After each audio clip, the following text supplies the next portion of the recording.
여러분, 오늘 이 흔들림의 얘기를 한번 해보겠습니다. 항구에 정박한 배가 출항을 하려고 그러면 반드시 닻을 올리죠.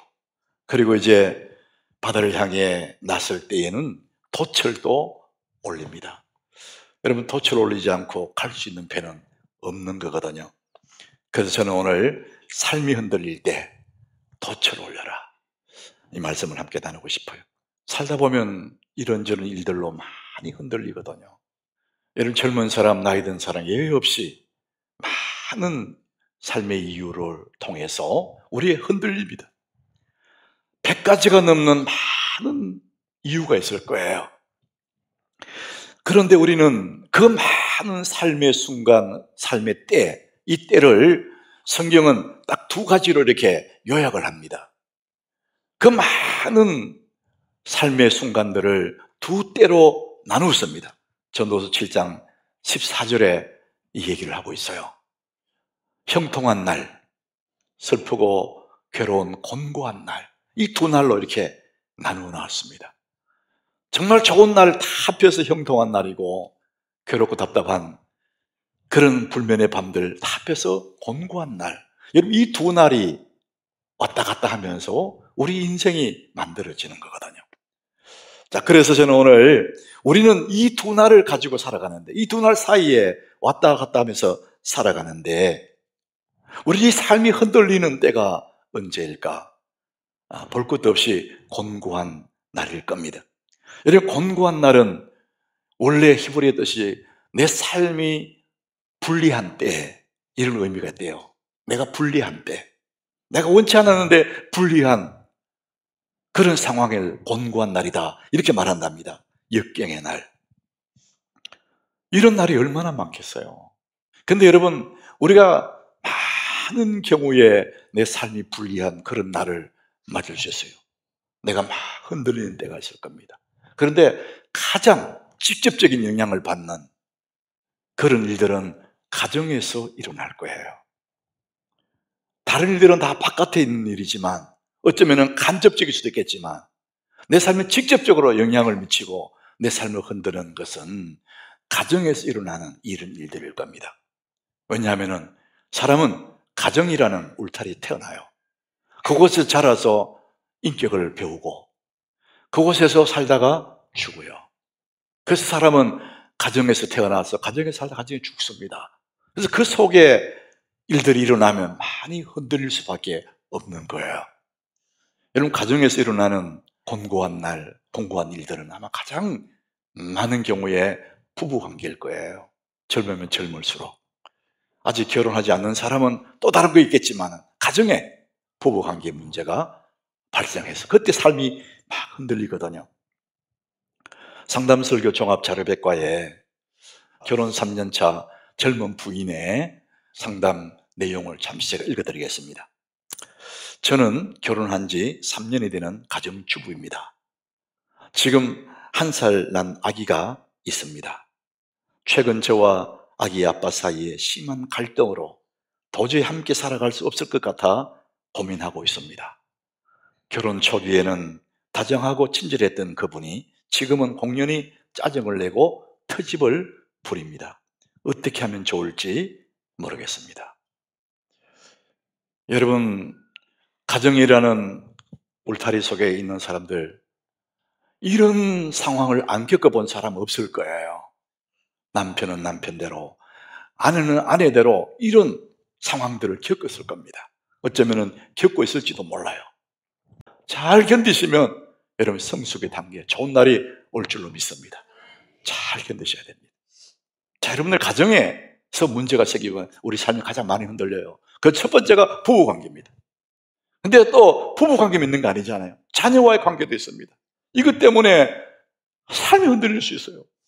돈, 재정 문제 때문에 건강이 나빠져서 이런 일들로 우리 삶이 막 뿌리채 흔들릴 때도 있어요. 저는 오늘 가정 얘기를 했지 않습니까? 그런데 우리 예수 믿는 사람들은 가정 못지않게 중요한 곳에 내가 속해 있습니다. 그게 교회입니다. 여러분, 교회에도 인간관계 잘못하면 여러분이 흔들립니다. 신앙이 흔들려 버립니다. 누가 보기 전에 교회 못 가겠다. 시험 들었어, 이런 게 있거든요. 다 처음 만났을 때는 허니문 기간처럼 다 좋아 보여요. 그 조금 지나가면은 사람들이 뭐 권태기로, 뭐 그 사람이 그 사람 같고, 나중에는 위기의 때가 와요. 막 시험 들어. 그거 넘어가야 되는데 그거 못 넘기는 사람 많거든요. 그래서 교회를 떠나고 하나님 떠난 사람도 있어요. 그것은 내 삶이 흔들리는 정도가 아니라 내 영혼이 흔들리는 거예요. 아주 위험한 것입니다. 오늘 본문 2절에 보면 이 얘기를 해요. 빌립보 교회 안에 유오디아라는 여자 성도가 있는데 아주 신실한 성도겠죠. 충성스러운 사람. 거기에 또 순두계라는 그런 여성 지도자가 있었답니다. 이 두 사람 사이가 안 좋은 거예요. 요즘 말로 하면은 우리 하남교회 아주 충성스러운 권사님, 요디아 권사님, 순두계 권사님이 있었는데 두 사람이 싸웠어요.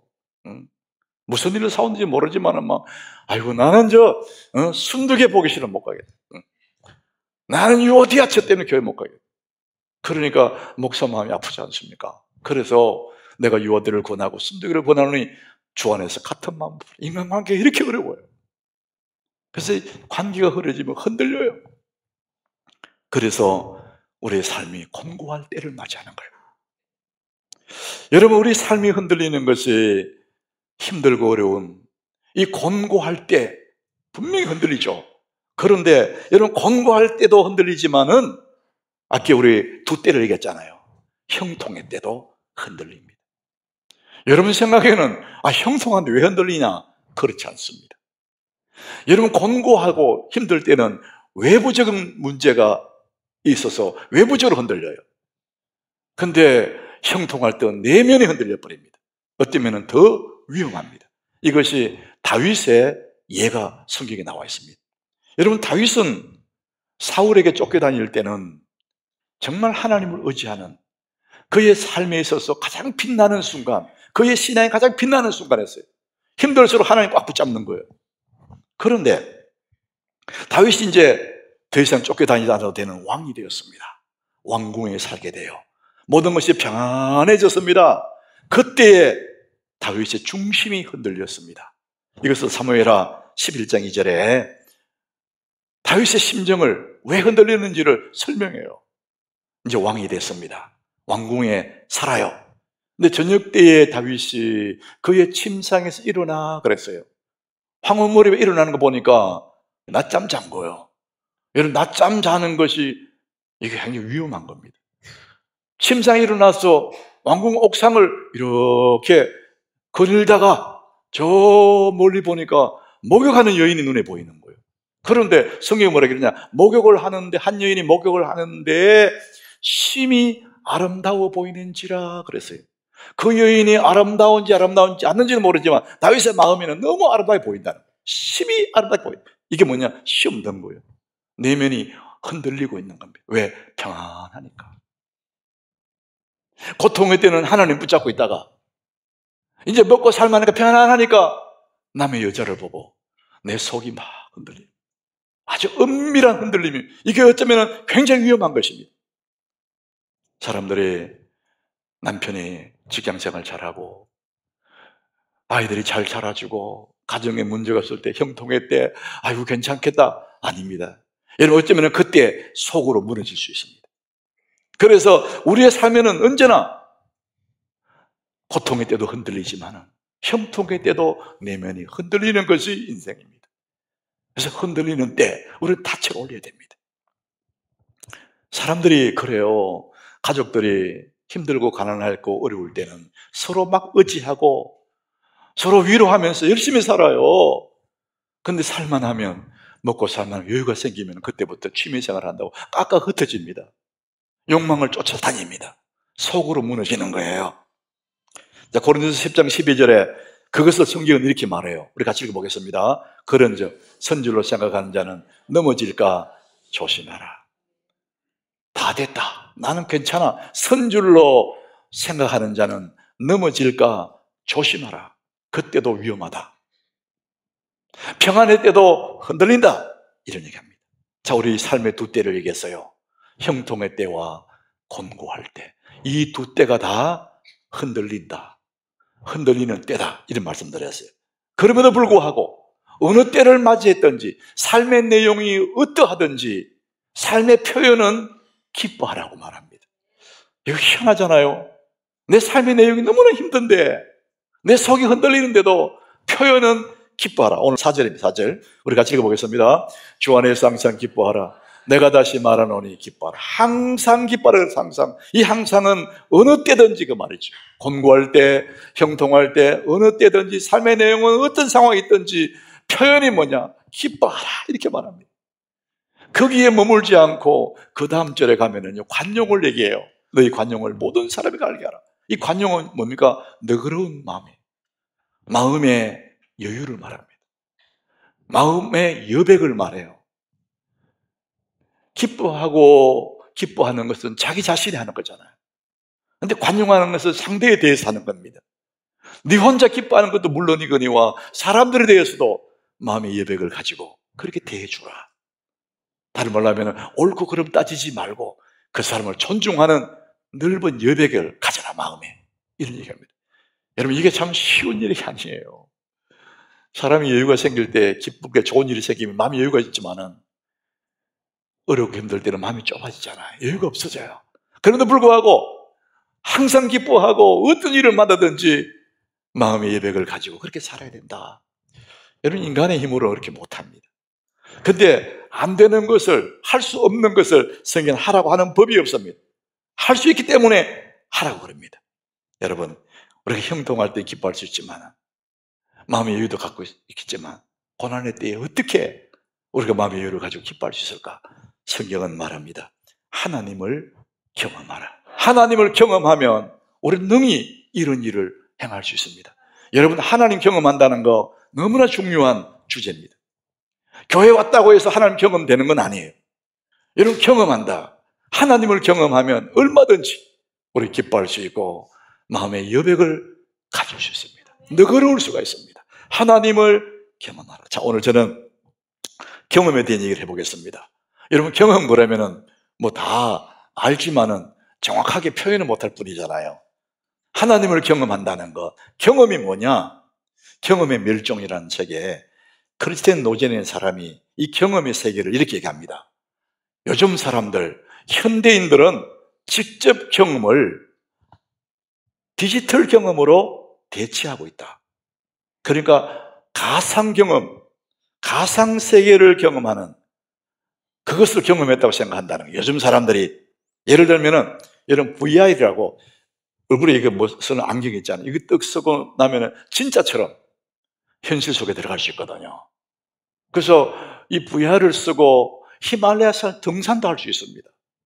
그런데 분명히 히말라야산을 보고 눈으로 다 봤는데 등산을 했는데 편안하고 숨이 안 차요. 그러면 그건 경험한 게 아니에요. 우리는 스크린으로 끝없이 펼쳐진 꽃밭을 볼 수 있어요. 너무 아름다운 꽃밭을 한순간에 볼 수 있어요. 그런데 꽃 향기를 맡을 수 없어요. 그건 경험한 게 아니에요. 만년설이 덮여있는 히말라야 산, 그것들을 볼 수 있고 아주 장엄한 이과수 폭포도 볼 수 있고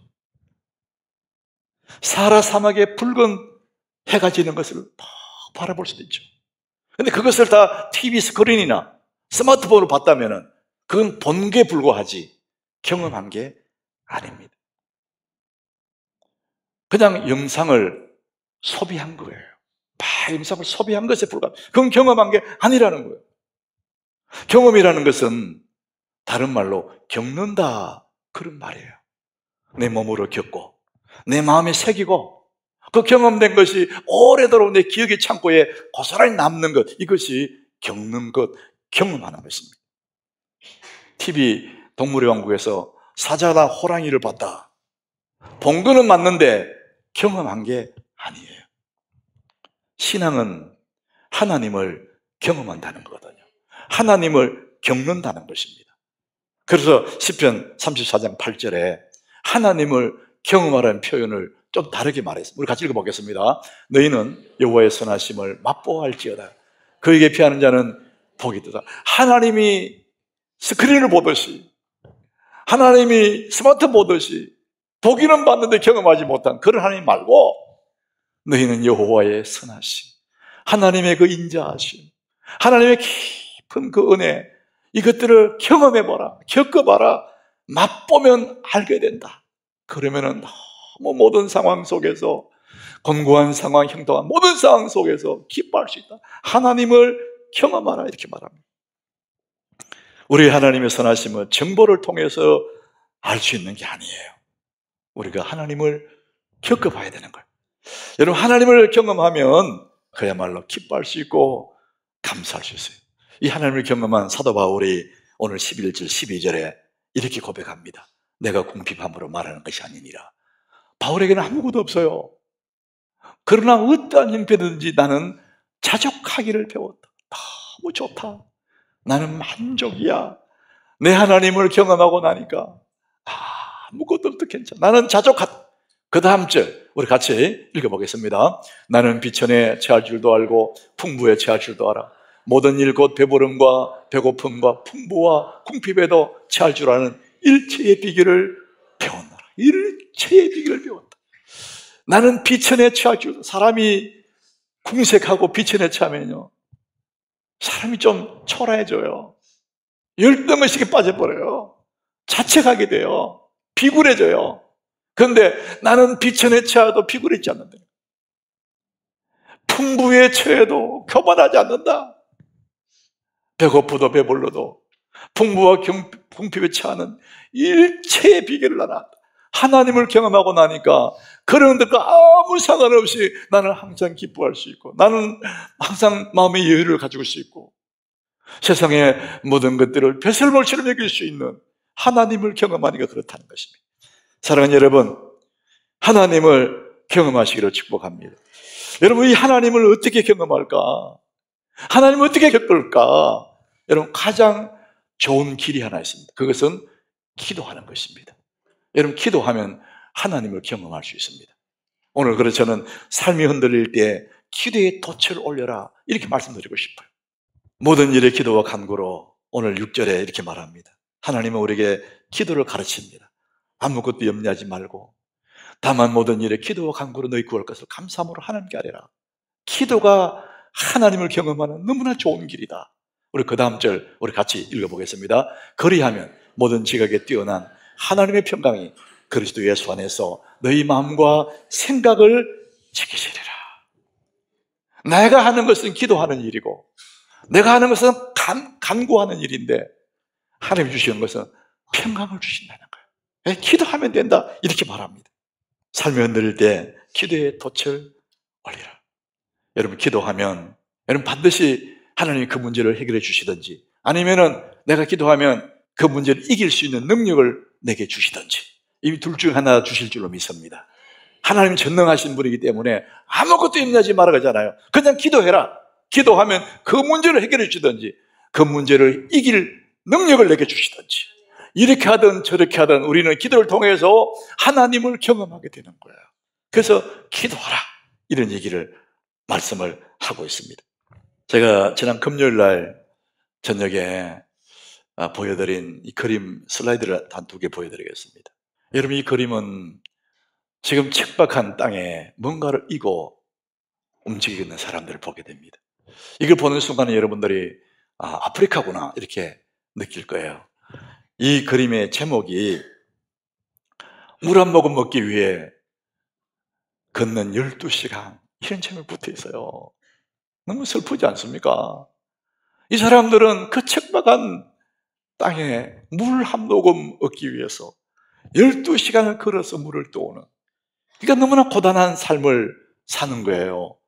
그래서 이 마을에 있는 선교사가 추장에게 제안을 했습니다. 추장님, 이 마을에 우물을 파십시오. 우물을 파면 이 고단한 삶을 끝낼 수 있습니다. 추장이 그 얘기 듣는데, 그래요. 내가 그러면은 마을 사람들과 의논해 보겠습니다. 추장이 마을 사람들과 의논한 다음에 왔습니다. 그리고는 결론을 말해요. 우리는 우물을 팔 수 없습니다. 이유는 물을 길러러 가야 되기 때문에 우물을 못 판대요. 여러분, 슬픈 얘기잖아요, 그렇죠? 물 길르느라고 너무 바빠서 우물 팔 시간이 없다는 거예요. 우물은 좋은 줄 알겠는데 물 길러 가야 된다는 거예요. 여러분 들을 때 참 의의가 없고, 여러분 들을 때 참 슬프게 사는구나 이런 생각 들지 않습니까? 근데 여러분, 이것이 믿음의 사람들, 예수 믿는 사람들의 영적인 모습입니다. 기도라는 우물을 파면 좋은데 안 파요. 돈 번다고 뛰어다닙니다. 12시간 뛰어다닙니다. 종일 뛰어다닙니다. 재미있는 일 뛰어다닙니다. 친구만 난다고 다니지 우물을 안 파는 거예요. 성경은 계속해서 우물을 파. 너 기도의 우물을 파야 그 우물에서 생수가 솟아날 때 네 인생이 푸르러지는 거야. 그래도 알기는 알겠는데 물을 길러 와야 된다는 거예요. 돈을 벌어야 된다는 거예요. 사람만 해야 된다는 거예요. 우물을 안 파는 겁니다. 그래서 우리 교회가 루틴 원 플러스라는 작전도 시키지 않습니까? 세상에 우리 하남교회 외에 기도 작정시키는 교회가 있을까 싶어요. 여러분들이 이게 너무나 중요하기 때문에 우리의 많은 루틴 중에 기도 하나를 넣으라는 거예요. 그래야 내 삶의 우물을, 기도 우물을 파야 내가 푸르러지는데, 그거 안 하고 나면 더 고단한 영적인 삶을 살 수밖에 없는 거예요. 오늘 본문 이 말씀을 그대로 적용해 보면은 이 한 남자가 큰 염려 속에 빠졌어요. 고난의 때를 맞이한 거예요. 나는 어떻게 하면 좋아? 갈등 가고 괴로워하는 거예요. 위기를 만난 거예요. 이 담을 넘을 수가 없어요. 이대로 끝나는가? 이런 생각을 하는 거예요. 이 담을 넘을 수 없을까? 오늘 성경은 말합니다. 그걸 넘어가면 거기에 평안이 있고 만족이 있고 감사가 있다. 우리는 모두가 이걸 원하잖아요. 내 염려가 기쁨으로 바뀌길 원하고, 내 걱정거리가 감정으로 바뀌길 원하고, 내 문제 해결 이걸 다 바라지 않습니까? 그런데 안 하는 게 있어요. 기도 안 하는 거예요. 오늘 성경은 확실하게 얘기합니다. 이렇게 가기 위해서는 반드시 거쳐가야 되는데 기도해라. 다만 기도와 간구로, 이 기도와 간구를 거치지 않고는 그 평안으로 갈 수가 없어. 네가 기도하지 않고는 네 아픔들이 바뀌지가 않아. 12시간 물길로 허겁지겁 산다고 살지만은 그렇게 살다가 죽어. 너는 기도의 우물을 파라는 거예요. 사랑하는 여러분, 아무것도 염려하지 마십시오. 하나님에게 해결책이 있습니다. 그게 뭐냐? 아무것도 염려하지 마라. 너희들은 그냥 딱 한 가지만 해. 기도해라. 하나님의 은혜를 구해라. 그러면은 그 모든 아픔들, 그 모든 흔들림들이 복이 될 줄로 믿습니다. 삶이 흔들릴 때 기도의 돛을 올리는 거예요. 사랑하는 여러분, 기도하면 운명이 바뀔 줄로 믿습니다. 이 남자가 이렇게 살다 끝날까 생각하지만 기도하면 운명이 바뀝니다. 기도의 돛을 올리면, 기도하면 고통이 유익이 될 수 있어요. 성경은 수없이 얘기합니다. 고난이 유익이 된다고. 여러분, 형통이 복이 될 수 있습니다. 기도하지 않는 사람은 형통이 저주가 될 수 있어요. 내면이 흔들려 버리기 때문에. 그러나 기도하면 고통이 유익이 되고, 기도하면 형통이 복이 되는 거예요.